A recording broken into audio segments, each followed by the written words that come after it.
Hallo Leute, in meinem letzten Video hatte ich die Blumenkohltaler gemacht und dabei gab es Feldsalat mit Kartoffeldressing. Und jetzt haben einige von euch gefragt, ob ich mein Rezept für das Kartoffeldressing verraten könnte, und genau das machen wir heute. Den Feldsalat habe ich hier, der ist schon fertig gewaschen, den kann ich noch beiseite stellen. Und hier habe ich mir schon mal ein paar Pellkartoffeln abgekocht.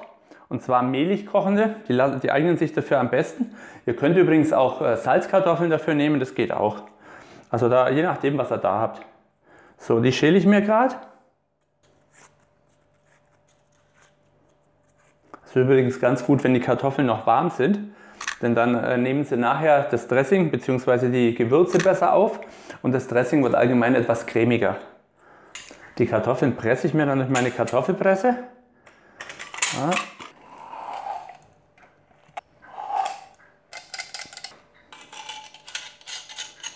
Und dann geht es auch schon ans Würzen, und zwar etwas Senf, Essig,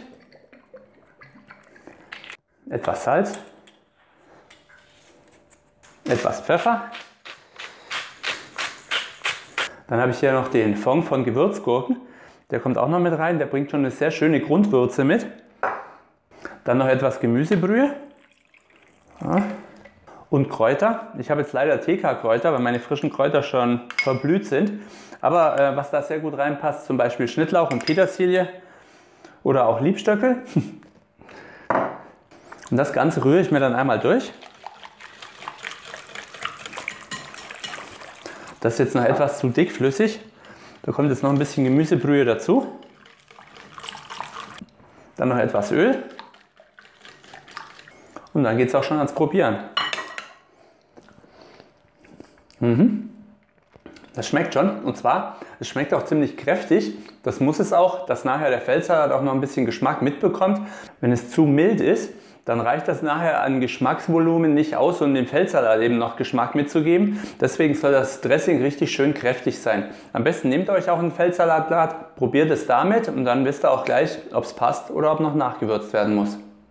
Das genaue Rezept dafür, das packe ich euch unten in die Videobeschreibung, da könnt ihr es in Ruhe nachlesen und dann zu Hause eben selber nachmachen. So, dann habe ich hier eben meinen Feldsalat. So. Da kommt jetzt das Kartoffeldressing drüber. Das ist auch schön cremig, das soll es auch sein, denn dann bleibt es auch am Salat haften und läuft nicht runter. Und wenn es noch ein bisschen lauwarm ist, dann schmeckt es am besten. So.